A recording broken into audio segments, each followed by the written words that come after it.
이번 시간에는 호수의 생물 중에서 조류, 곰팡이, 식물 등에 대해서 소개를 하겠습니다. 자, 주요 조류의 종류들이 여러 종류가 있는데 담수에서 주로 나타나는 종류는 이렇게 그 5그룹 또는 이걸 2개로 나눈다면 6그룹 정도가 주로 나타나는 종류입니다. 첫 번째로 유글레나류가 있고, 그 다음에 녹조류, 그린 엘지라고 부르는 녹조류가 있고, 그 다음에 세 번째 그룹은 다이너플라젤레이트라고 부르는 황적조 식물문, 그 다음에 황갈조 식물하고 그 다음에 규조류하고 이 2그룹이 있고, 은편모조류, 대략 이런 종류들이 그 담수에서 많이 주로 나타나는 조류들입니다. 이 생물들이 어떻게 생겼는지 사진을 좀 보여주도록 하겠습니다. 자, 녹조류라고 하는 종류는 우선 색깔이 녹색입니다. 이 색소가 엽록소 A와 B를 가지고 있어요. 엽록소 A와 B를 가지고 있는 녹색 계열 생물이기 때문에 녹색을 띠는 게 그 특징이고, 녹색이 그 식물의 녹색하고 같아요. 색소가 같기 때문에. 세포를 보면 이렇게 단세포가 되기도 하고 몇 개가 군체를 이루기도 합니다. 몇 개가 둥근 모양들이 많고, 그 다음에 녹조류 중에는 이렇게 사상조류들이 상당히 있어요. 실 모양으로 세포들이 길게 붙어 있는 거죠. 그 대표적인 것이 클라드포라라고 하는 이 종류인데, 보면은 이게 길게 수염처럼 나와 있죠. 이 클라드포라가 조금 좋지 않은 그 뉴선스 엘지, 그러니까 좀 미관상 좋지 않고 해를 주는 그런 해로운 LG라는 개념의 용어가 뉴슨스 LG라는 것인데, 뉴슨스 LG 하나로 들어갑니다. 왜 그러냐면은 이 돌 바닥에 붙어가지고 이렇게 과잉번성하는 거예요. 그래서 보면은 카페트가 깔린 것처럼 털이 길게 나가 있고, 심지어는 뭐 길면은 50cm 이상, 뭐 1m 가까이 길게 자라는 종류들도 있습니다. 특히 그 부영량한 수역에서 잘 나타납니다. 그 우리나라에서도 부영량한 곳에서 이런 나타나면은, 많이 붙어 살면은 굉장히 그 미관상 좋지 않은 모습을 보입니다. 이것은 미국의 호숫가에서 나타난 현상인데, 과잉번성해 가지고 그 문제를 일으키는 종류예요. 이렇게 우리나라에서는 또 핵함이라고 하는 종류도 많이 있죠. 실 모양으로 만든 것인데, 이 돌 표면에 붙어 있는 사상조류를 보면은 녹조류가 있고 남조류가 있습니다. 좀 굵고 연녹색이고 질긴 것이 그 녹조류이고, 약간 청록색이 나고 푸른색이 나고 가늘고 연약한 것이 남조류입니다. 그래서 그 촉감이라든가 이런 걸 보면 금방 알 수가 있고, 또 유속에 대한 저항성도 달라요. 이 녹조류는 유속이 빠른 곳에서도 아주 질기게 떨어지지 않고 붙어서 끊어지지 않고 살 수가 있습니다. 그래서 유속이 좀 빠른 곳에서 잘 사는 종류예요. 그 다음에 규조류는 모양이 아주 다양합니다. 규조류는 크게 중심목하고 그 우상목이라고 하는 2 종류로 나누는데, 중심목이라고 하는 건 뭐냐면 이렇게 그 방사대칭형으로 생겼습니다. 방사대칭형으로 생겼고, 이 껍질은 다 그 SiO2, 실리카 성분으로 되어 있어요. 그 SiO2 성분이라는 것은 결국 석영과 같은 성분이죠. 물속의 유리 성분과 같은 겁니다. 유리와 비슷한 그런 성분으로 만들어져 있는데, 유리로 만들다 보니까 완전히 차단되면은 세포 내외에 물질 교환이 안 되죠. 그래서 구멍이 있습니다. 그 구멍이 이렇게 보면 무늬로 보이는 거죠. 무늬로 보이는데, 그 구멍 무늬가 방사대칭형으로 있는 것이 중심목이라고 하는 플랑크톤이고, 세포는 대개 이런 그 원주형으로 되어 있습니다. 그 다음에 또 한 그룹은 이렇게 길쭉한 모양으로 되어 있고, 그 구멍이 이렇게 좌우대칭으로 되어 있어요. 구멍이 좌우대칭으로 되어 있는 종류가 우상목이라고 하는 종류입니다. 이 좌우대칭으로 되어 있는 기다란 세포가 분열하고 나서도 끄트머리가 붙어 있으면 이런 모양이 됩니다. 분열하고 나서도 이 끝이 붙어 있는 거죠. 그렇게 해서 이게 아스테레오넬라라고 하는 별 모양의 돌말인데, 우리나라 호수에서 겨울에 또 추운 계절에 아주 우점종으로 나오는 그런 종류입니다. 이 규조류라고 하는 종류는 이렇게 그 단단한 SiO2 실리카 껍질을 가지고 있다고 하는 것이 아주 특징이고, 그게 또 큰 장점입니다.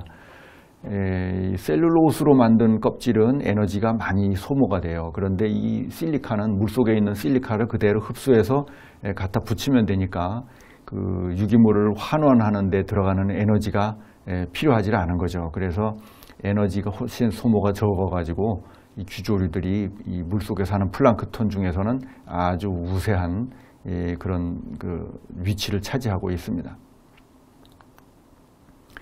그 다음에 유글레나라고 하는 종류가 있는데, 유글레나는 진한 녹색을 띱니다. 색깔이 녹조류하고 같아요. 그 색소의 조성이 클로로필 A와 B를 가지고 있어서 육상식물과 동일한 색소를 가지고 있습니다. 그래서 식물과 동일하게 이런 초록색으로 보이는 거죠. 유글레나가 많이 살면은, 또 녹조류가 많이 살면 짙은 초록색, 그러니까 육상식물의 초록색과 같은 색을 띠게 됩니다. 유글레나는 원래 녹조류에 포함을 시켰던 것인데, 근래에는 많은 학자들이 이것을 별도의 파일럼으로 독립시키고 있습니다. 여기 보면은 플라젤라가 있어요. 플라젤라를 가지고 있어서 아주 활발하게 헤엄을 칠 수가 있습니다. 또 이 스티그마라고 하는 그 빛을 감지하는 기관도 있어요. 그래서 이런 그 독특한 특성 때문에 유글레나를 요즘은 그 녹조류에서 별도로 분리해 가지고 파일럼을 만들고 있다는 거죠. 이 유글레나는 호수에서는 그 좀 부영량한 곳에서 아주 우점하게 됩니다. 그러니까 뭐 하수라든가 축산 폐수 이런 것들이 들어오는 곳이 있으면은 유글레나가 많이 늘어납니다. 그 다음에 와편모조류라고 하는 종류가 있는데, 이 다이너플라젤레이트라고 부르죠. 이 와편모조류의 특징은 뭐냐면, 여기 편모가 두 개가 있어요. 편모가 보통 현미경 사진에는 편모가 잘 드러나지는 않습니다. 워낙 잘 떨어지고 고정하면 잘 깨지고 투명하거나 뭐 이래서.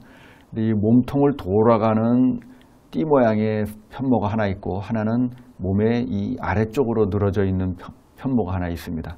리본 모양의 편모가 있는 거죠. 그걸 이용해서 헤엄칠 수가 있어요. 그래서 물속에서 막 유영하고 다닙니다. 빛이 있는 곳을 찾아서 헤엄쳐 가서 광합성을 하고, 또 빛이 없을 때는 또 어두운 곳으로 들어가서 뉴트리언트를 흡수하고, 뭐 이런 활동을 하는 종류입니다.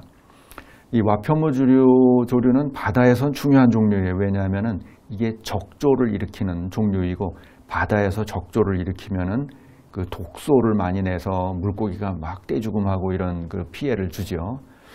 그런데 담수에 살고 있는 와편모조류는 독소를 만들지는 않아요. 그래서 색깔은 좀 약간 갈색을 띠거나 뭐 붉은색을 띠는 경우도 있고 한데, 독소는 없고 생태학적 피해는 없습니다.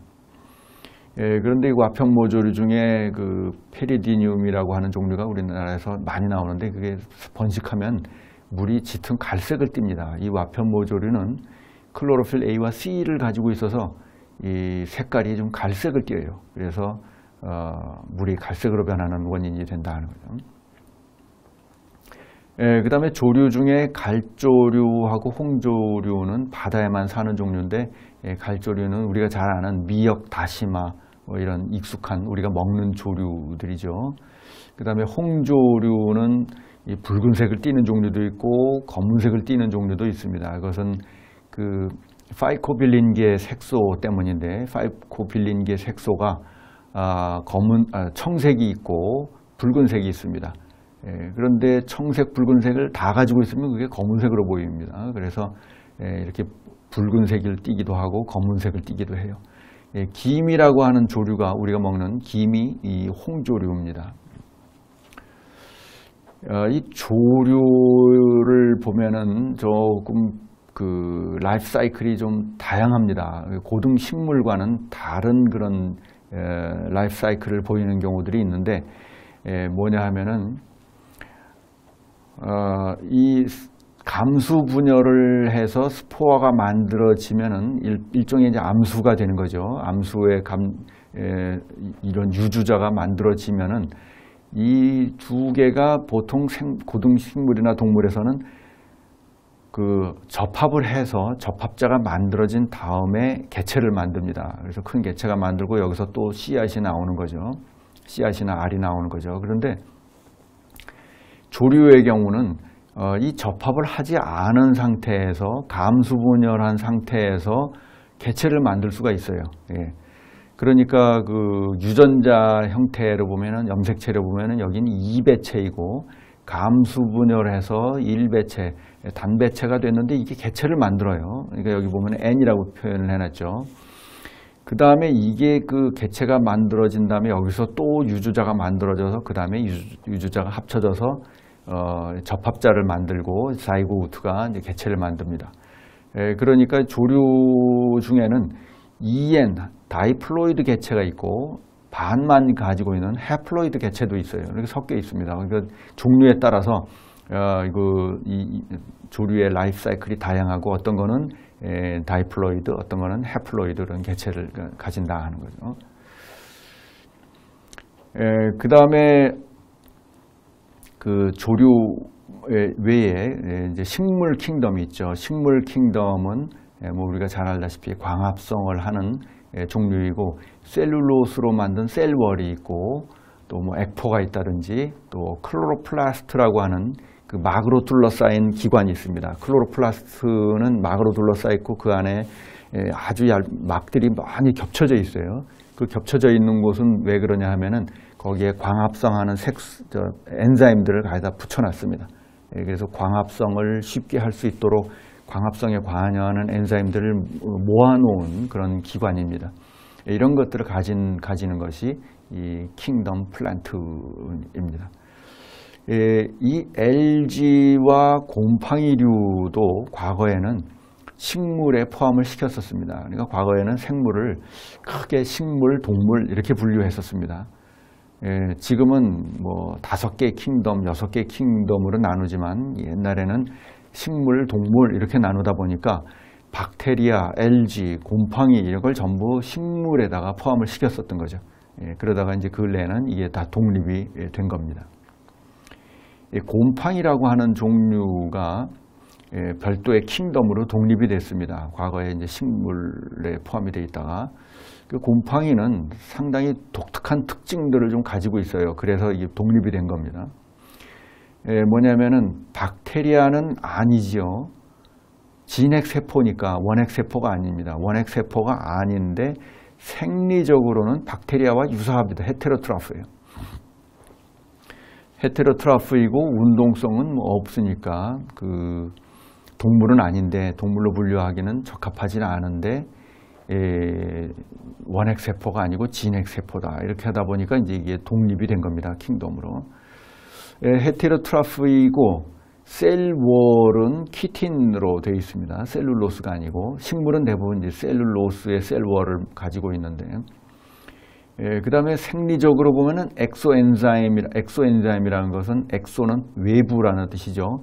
세포에서 밖으로 엔자임을 분비합니다. 그래서 그 분비한 엔자임이 유기물을 분해한 다음에 세포 표면으로 흡수를 하는 거죠. 대표적인 것이 셀룰로스를 분해하는 그런 효소를 냅니다. 그래서 셀룰로스를 분해해서 셀룰로스를 글루코스로 쪼갠 다음에 흡수하는 거예요. 그러니까 보통 다른 생물들은 셀룰로스를 잘 이용을 못 하는데 이런 것들이 이제 엑소엔자임을 내면은 셀룰로스를 이용할 수 있게 된다. 또 곰팡이류는 뭐 지우이류 등등 여러 다른 생물들과 공생하는 경우도 있고 수생태계에서는 이 그 다른 셀룰로스를 가지고 있는 식물들을 이런 생물 사체를 분해하는 능력이 탁월하기 때문에 유기물 분해자로서 아주 중요한 역할을 하고 있습니다. 생긴 모양을 보면은 그 곰팡이가 가지고 있는 중요한 특징 중에 하나가 세포가 이렇게 길게 옆으로 분열하면서 균사를 만들어요. 균사라고 하는 걸 만들어서 쭉 이렇게 뻗어나갑니다. 그런데 현미경으로 보면은 이렇게 세포 하나에 핵이 여러 개가 들어가 있어요. 다핵체를 만든다. 다핵체, 멀티뉴클리에이트라고 표현하는데 다핵체를 만드는 게 이 곰팡이의 특징인데 왜 그렇게 되느냐 하면 세포가 커가면서 이 사이의 경막이 없어지거나 뚫어집니다. 없어지고 뚫어지고 하다 보면은 이 세포 하나에 핵이 여러 개가 떠 있는 것처럼 보이게 되는 거죠. 그 다음에 어떤 종류들은 이제 이렇게 끄트머리에서 이렇게 포자를 만듭니다. 세포, 균사가 이렇게 나오다가 끄트머리에서 포자를 만들어서 이 포자가 떨어져 나가면 이제 한 개체를 만들고, 그리고 버섯을 만드는 개체들은 보면은 물땅 속에서 이제 많은 그 균사가 번성을 하다가 균사가 이렇게 밖으로 버섯을 만들어내죠. 그 다음에 여기서 포자를 많이 만들어서 포자를 바람에 흩뜨러뜨립니다. 바람에 이제 포자를 날려보내는 그런 기관이죠. 그게 이제 버섯입니다. 이렇게 해서 곰팡이는 그 조류, 식물하고 조금 다른 특징들을 많이 가지고 있기 때문에 별도의 킹덤으로 분류하고 있습니다. 오늘은 그 조류, 식물, 곰팡이 이 킹덤의 특성에 대해서 소개했습니다.